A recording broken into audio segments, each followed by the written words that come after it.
Welcome back to the Take Your Power Back weekend, brought to you by the Andrew Goodman Foundation. My name is Johnny Bailey. I'll be your moderator for today's HBCU alum panel. I got some heavy hitters with me today to drop some gems. They are very well respected, very well accomplished, and they're HBCU graduates. So you guys see me, I got my Hampton shirt on, so you know I'm a Hampton alum. Shout out to the real HU. Today's discussion, yes, I said it, and I don't want to hear anything about it if you're not from there. Today's discussion is geared towards Black students and students of color. We really want to emphasize the impact of voting and also underline the consequences of not voting. We know that millennials and Gen Zers are the most underrepresented voter group in the United States right now. Yet our collective value has the power to transform the nation and really set the building blocks for a better future, right? We know we're in a very unprecedented time with COVID and the social unrest. This is a very important conversation for us to have. And the Andrew Goodman Foundation has created this platform to uplift the young voices in our democracy. So a quick background on me. Again, my name is Johnny Bailey. I am from Petersburg, Virginia. I'm a Hampton University alum. Started off in the sports industry, worked at Nike for a few years. Now I am currently an entrepreneur, the founder of the Shine Hard Family, where our mission is to close the racial wealth gap. And I'm also a digital coach for Google. So I'm very, very passionate about the work that I'm doing for the Black community. I'm happy to be a moderator. And I'm going to throw it over now to Maura to introduce herself, and then over to Ricoveli to introduce himself afterwards. Cool. Hi, everyone. My name is Maura Chanz. I am a graduate of Spelman College. I came out in 15, but I'm actually class of 2016. I currently serve as the Director of Creative Media for Yara Shahidi and Kiri Shahidi's Seven Sun Productions, which is housed under ABC Studios currently. I've been a creative consultant for about 5 years, on-air talent, really touching all around the creative space. I know both of you gentlemen are in the tech world. So I kind of look at the intersections of really content, tech, and culture. So that's a little bit of me, and I'm very happy to be in this conversation with you all. Dope. That's amazing. I think I may be the only actual current student that's a part of this right now. So that's an honor and a blessing. My name is Dre Sean Spearman. I'm a rising senior sociology major at Morehouse College, based out of Atlanta, Georgia. Professionally known as DJ Ricoveli, of course, one of the top ranked HBCU DJs in the nation, ranked by HBCU Buzz. So definitely want to extend that shout out. As of right now, I'm currently serving as a sales intern with Amazon Web Services, working with a team based out of Seattle, Washington. And yeah, I'm very excited to be with you all today. Dope. So we have the current student, the recent grad, and then I guess I'm the old head. I don't feel old, but I guess the chips land where they fall. So before we get too deep into the weeds, we know that 2020 has been a lot. I mean, it has been a haymaker for so many of us. I mean, businesses have changed. Our schedules have been uprooted. How are you guys doing right now, considering COVID and the social unrest that's happening? Because as Black people, we live with trauma every day, but now it seems like it's just in your face and conversations are happening every single day. How are you all feeling? You know, it's been such an interesting time, but I would like to say I'm actually very hopeful. I think this is such a unique time in that I don't think there will ever be a period in which really now the U.S., I know everyone else is kind of picking back up and getting back to swing of things, but that we'll have this kind of pause ever again. And so I think just with the social unrest, I think it was really an amazing time in some regard because people were able to take the streets. People were able to really sit and organize, getting community in a new way, whether it be using technology. And so just seeing all of the movement and the action that's taking place right now, I'm actually really inspired. I'm hopeful. And I'm just looking forward to just this momentum continuing. I think usually it is kind of it's a moment because we have to kind of get back to everything going on. But right now, we don't really know how long we're going to be in this somewhat of a pause. And so it's allowing us time that we have not typically had. And so I try to look at things glass half full. So, obviously all of the loss has been very devastating and I think traumatic for many, but I'm also seeing kind of the flip side of that and what, as my dad would say, like, what goodie can we get out of this? So I'm doing pretty well. Thank you for asking. Yeah, very much aligned and similar with that. I can definitely second majority of what you said, if not all of it. Right now, I've just kind of viewed this time as one. I mean, the advantage that I tell everybody that we at is we're not alone. You're not the only person stuck at home. You're not the only person with limited, reach and limited, accessibility. So what are you doing with this time to get ahead so that when we come out, you are more informed, you're a little bit more educated, a little bit more involved, right? So, and for myself personally, just taking some time to, have the opportunity to just take some rest, for one, as a DJ, as a motivational speaker, as all the different like jobs and roles kind of like come together, student, amongst other things, intern, like sometimes that can be very overwhelming, especially when you have to deal with the, in-person day-to-day basis types of things. Even just like us not being on campus, that was a blessing for me because as someone who's always very active, always, well connected with the student body, sometimes that can become draining and overwhelming because me being the type of person where I'm always going to want to, socialize, always going to want to like engage with my brothers and sisters on campus. Like, sometimes we do need that space and to give ourselves some time. So I'm very grateful for this time. It's really allowed me the opportunity to do things, within tech or electronically that I wasn't exposed to necessarily doing in the past. I had never DJed a gig in Chicago from Atlanta. Like that was something that I wasn't thinking about. But now, we have those thoughts in our head and we know like, there's other ways that we can do things. So I'm very grateful for that, to say the least. Yeah, man. And to echo what both of you said, I think this is the dream that people say, well, I wish we could freeze time. Well, hello, time has officially been frozen. And there's definitely a balance of improving yourself and, putting the axe to the grindstone and trying to create something right now. But I think there's also a balance of taking that time to reflect and to rest and to focus on self-care. And finding that happy balance is what we all need for mental health, because as we all know, mental health is also something that Black people are affected by. We're afflicted by that because of years and years of trauma. So making sure that you are doing the things you need to do to stay healthy mentally and physically are very important during this time. So kudos to you two for managing that. And now I want to just kind of transition into some of the voting conversation, starting with the history of voting in America and a history of the Black vote. Yeah. So I'm kind of a history buff, so let me know if I need to add any context to my questions here. But just for context to start, voting began in 1776 along with the Constitution, where just white men were given the right to vote. Black men did not get the right to vote until 1868 with the 15th Amendment, and Black women really didn't get the right to vote until 1965. So with all that said, right, I mean, it's been 200 years, almost 300 years of trying to get suffrage rights. For you two as Black Americans, what does the right to vote mean to you? I guess I can only speak for myself. I think the right to vote is about securing freedom and self-determination.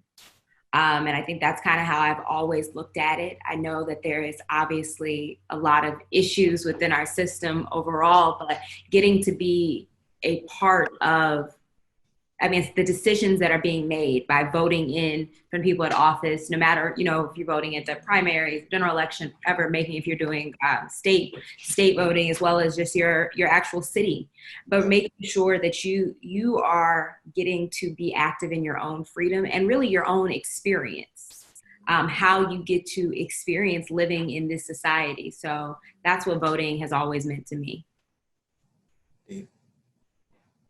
But sure, definitely to echo that, everything that you said and more, because I definitely don't want to become redundant and repeat that. But I think to add to what you said, I look at it from the context of lifting every voice, right? That's something that is very prominent in the Black community, something that we historically have taken and kind of lived by and ran by. But what exactly does that mean to the Black community, to lift every voice and to feel that sense of unity and empowerment? And I think that's what our right to vote gives us. It's that voice, right? That voice to voice our struggle and to pretty much like allude to the facts of history that, you know, we were once a people who were looked at as not even equal as to a human being. So 3/5 of a man.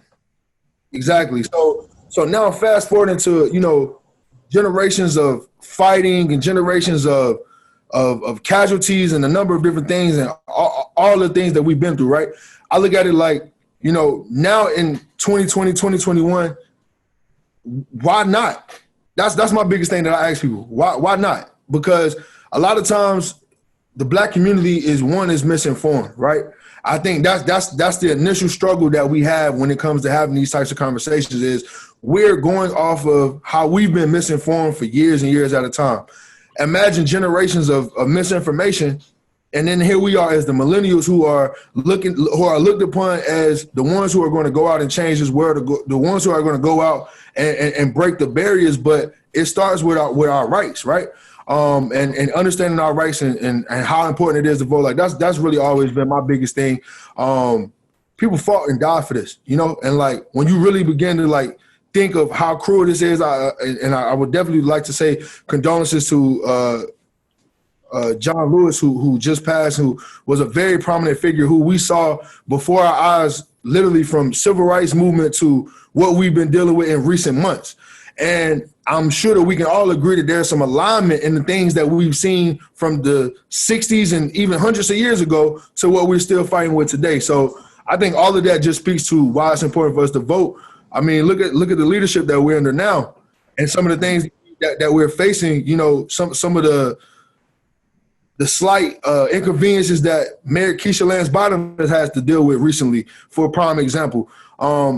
I think also, and I'm gonna wrap it up with this because I could tell I'm getting a little bit lengthy in my answer.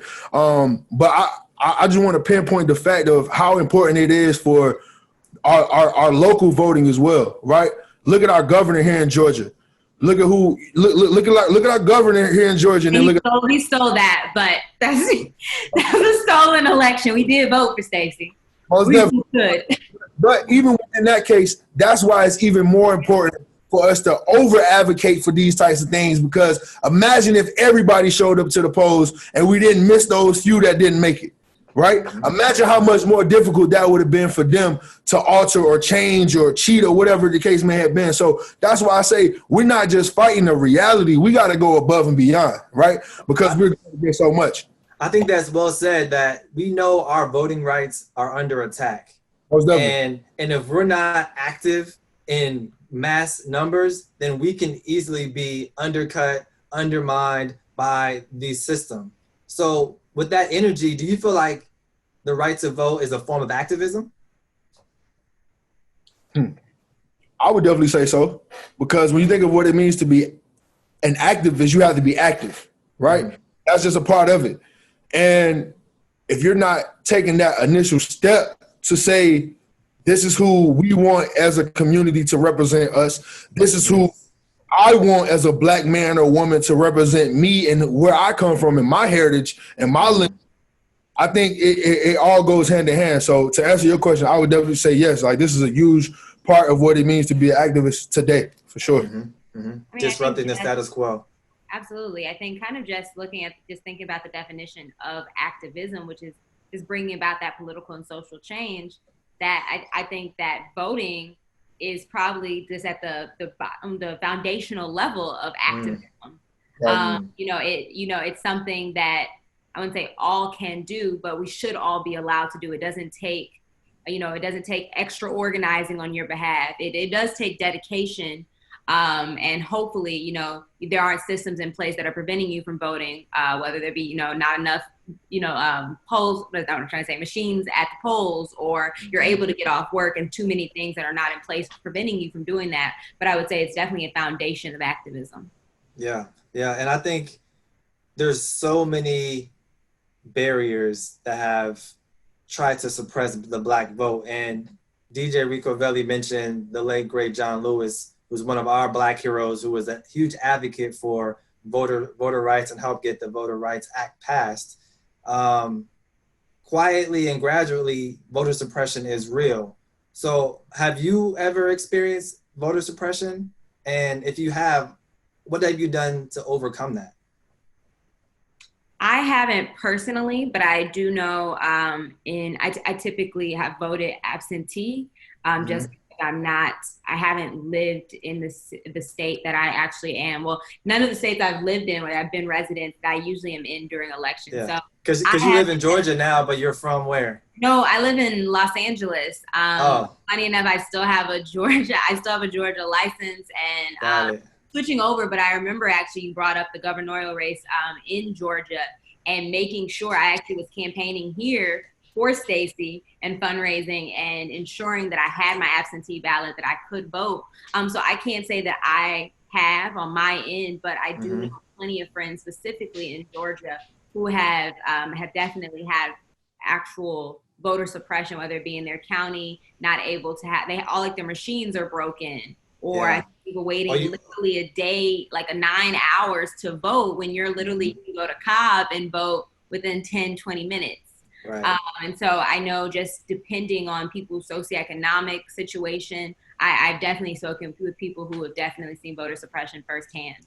Right. Things like voter ID laws or citizenship laws, long lines, eliminating the absentee ballots for some cities and some states, like all those little things that we think that you can overcome can become suppression. Absolutely. Ricoveli, what's your experience been like? Have you seen voter suppression at all, or not much? The last presidential candidacy, that race, I was 17 at the time, so I wasn't able to actually vote, and I was actually misinformed about being able to register to vote at the time. That's just something that I wasn't aware of. So really looking forward to this voting process and it being my first time. This has been very exciting. But during the governor race here in Georgia, I do recall, and I forget what exact message was communicated to me.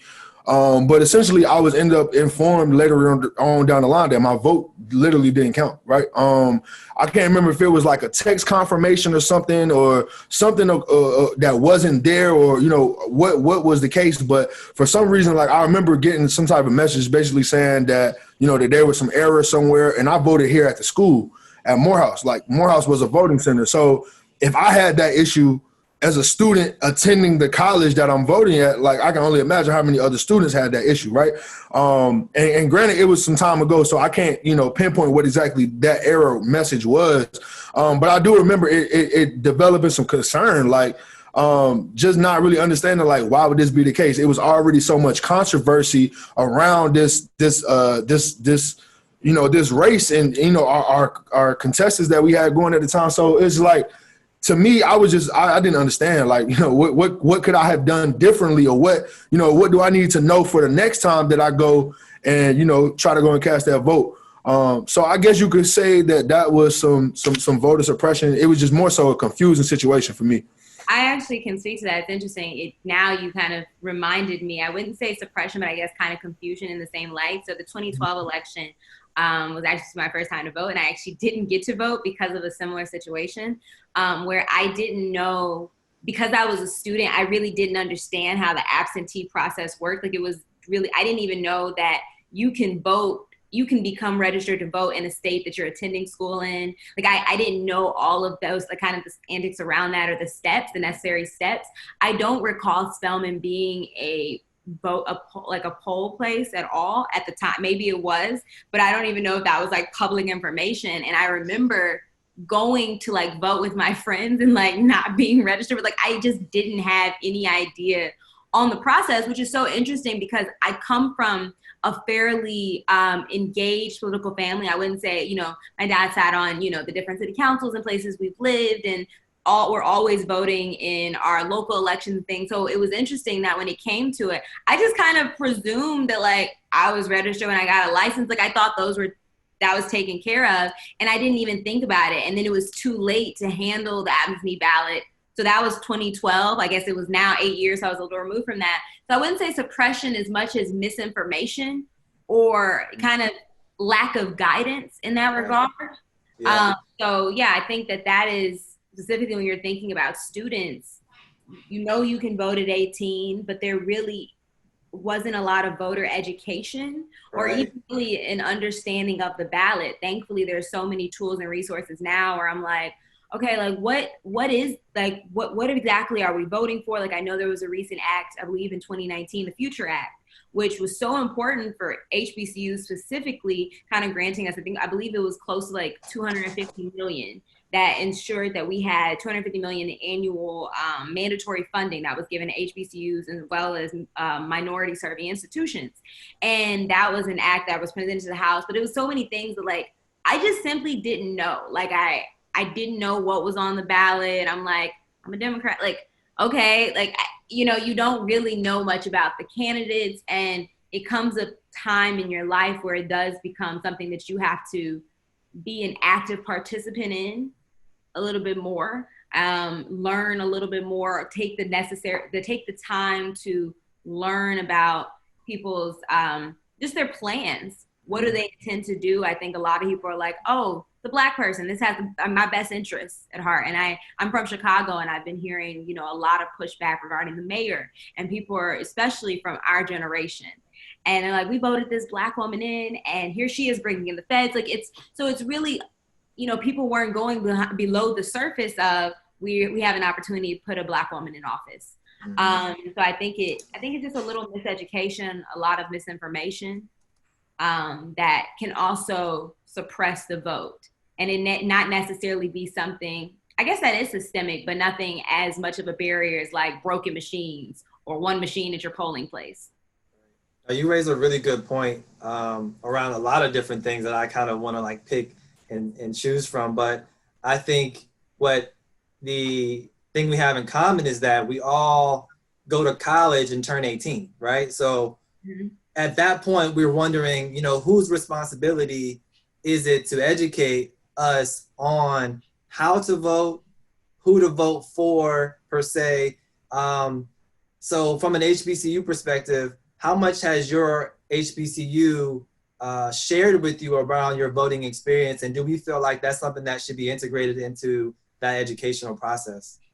I can speak from my experience during my tenure that I don't believe it was necessarily something that the institution necessarily taught or brought up in conversation. There were organizations on campus that it was important to, but I think, if you may not have been a member of the organization, it wasn't like widespread information. Like I know that Rigo can probably speak to it as well. Like, when a hump Friday, when a market Friday is, when a hump Wednesday is, but like, oh, this is your deadline to put an absentee ballot. Like those were not messages that I recall. And maybe I just honestly don't remember them. Maybe they were in an email newsletter and I don't recall, but I do know there was like celebration surrounding specifically the presidential election. Like we had watch parties. I know that kind of thing. But as far as preparing students for that, I think that can easily be implemented. We have these kind of like one credit courses like public speaking and all these different things that I think even just like basic understanding of like, I don't want to say citizenship, and even a recap of like civic leadership or something. Yeah, civic leadership. And I know for myself, I had to really kind of go back. I remember obviously learning about like the branches of government in maybe 8th grade. Like I truly like did not remember. I was like, so who votes for this? Like our senator, like I honestly had to refresh my memory as an adult about how government works. And who can enact different things. Like it was interesting recently speaking to COVID, and you mentioned Mayor Keisha Lance Bottoms, and she being sued by the governor for mandating her city to do something. And I'm like, wait, so does the mayor not have this power? Like, so who runs this? How does this all work? Like, I'm confused now. I just didn't know. And it's like, oh, okay, it's not just important that I vote in this election. I have to vote for this because that affects this. And this particular county figures out the budget for this, and that decides how much goes to your children's after school program. Like it's so many pieces to it that I'm like, at 18, I don't know if you just need a refresher course to be civically engaged. And thankfully, even in my adulthood, I work with the very bright Yara Shahidi, who, I mean, she's so passionate about voter education. So it's something that's like, we're always in constant conversation in like our office about. But I would say that I probably would not even hear as much as I do politically if I wasn't surrounding myself and kind of went out of my way. I got a New York Times like daily briefing now. I'm subscribed to newsletters that even explain certain things that are going before Congress. Cause I'm like, and this does what? The money, okay. I literally get so lost in the process, and I hope everyone's not looking and it's like, girl, you don't know what you're talking about. But I truly, even my mid-20s, am still learning. I appreciate you for opening up that window there, because to be completely honest, like, I feel like there's still a lot that I don't know, still a lot that I don't understand, and I'll be the first to tell you, like, yeah. So my biggest thing is that, very much similar to, like you said, and I think the most recent incident that transpired with Mayor Keisha Lance Bottoms and Governor Kemp is, one, we didn't know that was a possibility. Like, we didn't know that was something that could be done, rightfully so, right? And then in addition to that, it like you said, it does bring those other questions like, so, what else does this mean? What else is possible that could be done under leadership that we aren't aware of? And me, as a sociology major, I'm a little bit less political. And granted, I know that there are some mergers between sociology and politics and different things between, socioeconomics. But me, I'm just really all about the people, right? I'm all about the people. So for me, when it comes to these types of instances, sometimes like I'll conduct a kind of like a verbal survey, asking around while I'm in groups of people, like, how many of you all were aware of, that this was taking place? So for instance, very similar to what you said about being in the AUC, oftentimes we don't know about the events and things that are taking place that are informative events for, voters' rights and stuff like that.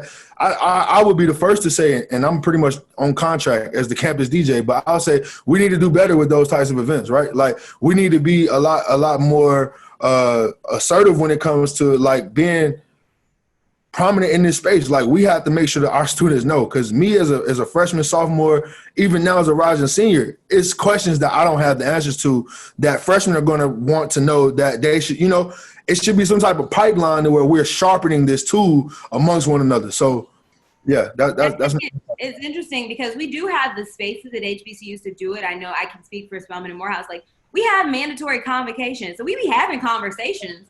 Like, right. We have things that we have to go to. So I think that schools can kind of utilize some of those type of events that we have to sit up here and listen to this speaker. Like, these can be, especially when it's gearing up for elections, whether it be just an understanding of the ballot, how to vote down ballot, just so many things that you're just kind of left.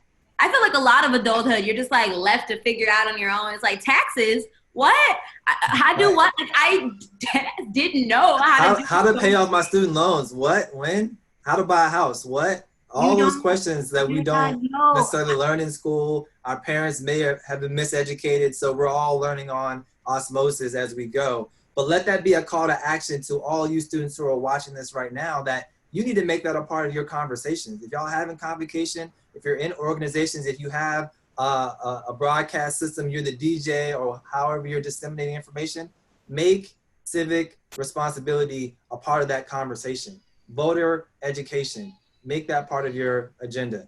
So I want to get through, we have about 7 minutes left, and I have a few other great questions for you all. Thank you for such great engagement and authenticity.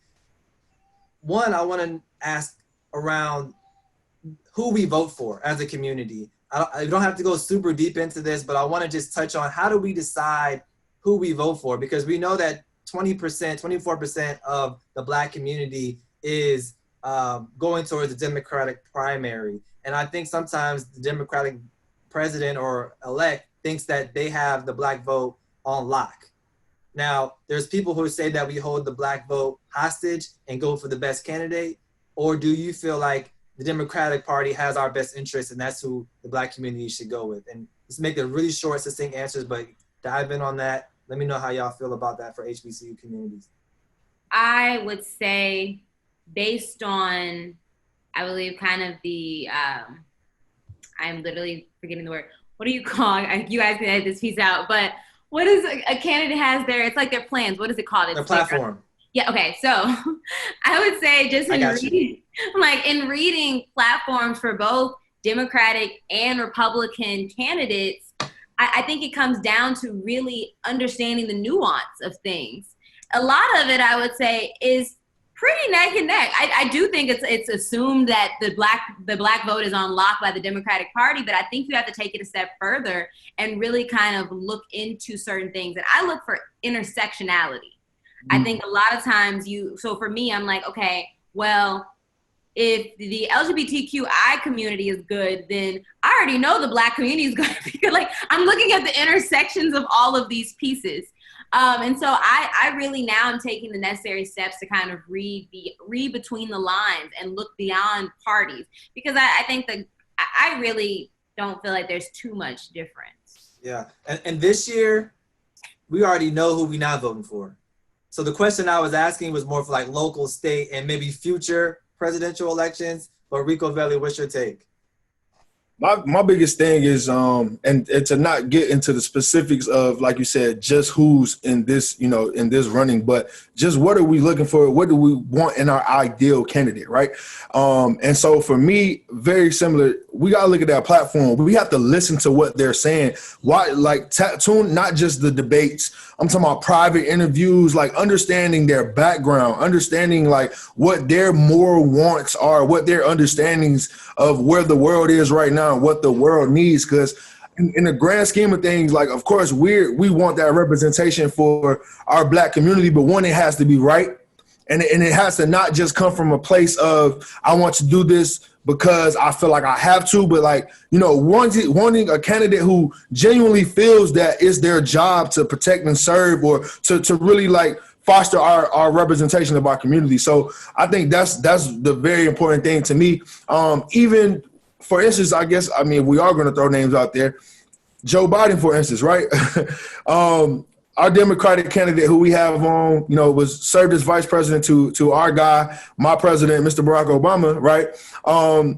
But then he released a statement that said something that just kind of threw me off, right? And I'm just kind of ended on this, but this is a prime example of what I'm talking about. Joe Biden, great dude. He has a pretty solid background. Our connection with him is mainly through, Barack Obama, but that alone, gave him that credibility to feel as though he was going to be our next or most, sought after, candidate. So with all that being said, he released a statement saying something about along the lines of, and I saw the actual video, so it's not just the wording that I was exposed to, but he said something along the lines of like, if you aren't Black, if I don't get your vote, or, something. On the Breakfast Club, he said that. Yes.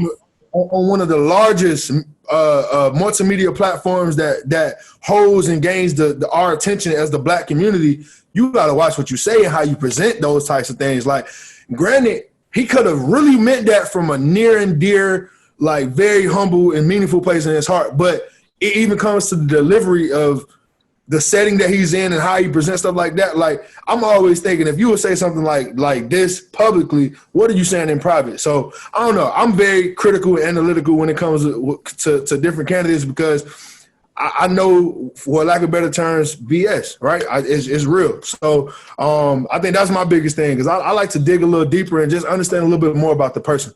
I agree. I think his comments were a bit tone deaf, especially in this social climate. So Biden has been shooting himself in the foot, but, we don't have many better options. Like that said, it's the best of two evil. That's why I'm like, okay. And I've experienced highs and lows. Like, my first time voting was, my second time voting was in 2008 when Obama got elected. It was my senior year at Hampton. And that was probably the best experience I've ever had in voting and feeling like my voice made a difference. And then my lowest point in voting was 2016, where I live in DC and I live in this kind of crazy neighborhood in Northeast. And it was silence. Usually it's like dogs barking, cars, people screaming. That night, 2016, when Trump won, it was dead silent. And I went to sleep, woke up depressed. And with that being said, like, the election has that much impact on our country, on our communities. Why do you guys feel like voting leads to change in America, or does it, do you feel? I think it leads to change just based on what, I guess, what people in office have power over. It leads to change, even down to what we consider, what's the minimum wage is approved in different areas. Like your quality of life is dependent on your vote. What access does, I know everyone's having this conversation about defunding the police, and it's like, well, and what does that mean? Well, now we're able to put money into other things, into mental health, into the education system. And so affordable housing. Right. All of these things literally determine how you live. And so I think it literally is like hand in hand. It's like, do you care about how you live? Or at least care, even if you feel like these certain things don't concern you, whether you kind of are at a socioeconomic place in your life in which I wouldn't say it's trivial to you, but you've been able to privatize a lot of your life. Those things may not be as important, but I believe just as a person who has any type of empathy beyond my life, I want to see the people around me also have a comfortable quality of life. And I think that should be just a baseline. And so that's why it's important to me. Ricoveli, why is now more important than ever for voting? I say now is more important than ever. I think the now is always going to become more and more important. So I feel like I'm going to say this now, and then I'm going to say this a year from now, and then probably going to mean it even more, right? Yeah. But that's the importance of it, right? Because now is always about the now, right?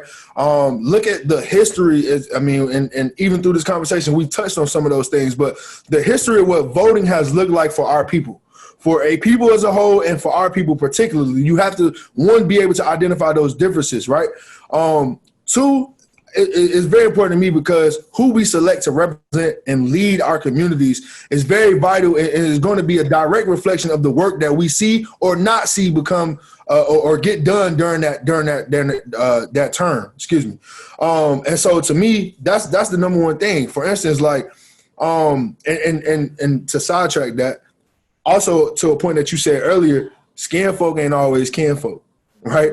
So I think it is important. I think it's even more important to know who you're voting for and why you're choosing that candidate. So yeah, voting is very important, but voting in the right direction is even more important. So I wanted to kind of like reiterate that, because sometimes we think certain folks are for us. They may look like us. They may understand some of our, struggle and different things, but they're still working against the grain. So yes, while voting is very important, I think it's even more important to, evaluate the candidates, know a little bit more about who they are, what they do, and what they plan to do, whether that's, within your community at home in your city or county, or if that's with the nation. That's deep. So a few takeaways from this conversation for all of you who are watching. One, remember that people have died for the right to vote. Black people have gone through years and years of pain and trauma and oppression for your right to use your voice at the ballot. So get out there and vote. It's a form of activism. Number two, make civic leadership and responsibility a part of the conversation on your campus, whether it's in your fraternities, your sororities, at your student leadership groups, whether it's just in the student center. Have that conversation, because now is more important than ever. And lastly, educate yourself on the platforms of the candidates. Decide who you vote for by what you know about what they will do for your community, for your life. And always think about a collective, because the Black community, it has to move as a unit in solidarity. All right, you guys can find me on Instagram at @1JohnnyBailey. Maura, how can they find you? You guys can find me across social at Maura Chanz.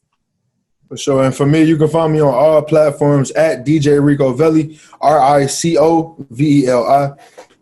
That's a wrap for our HBCU panel. Maura, Ricoveli, thanks for pulling up and sharing your experiences. Let's continue to make our HBCUs proud, because we are the leaders of right now. Y'all stick around for the next session. Thank you.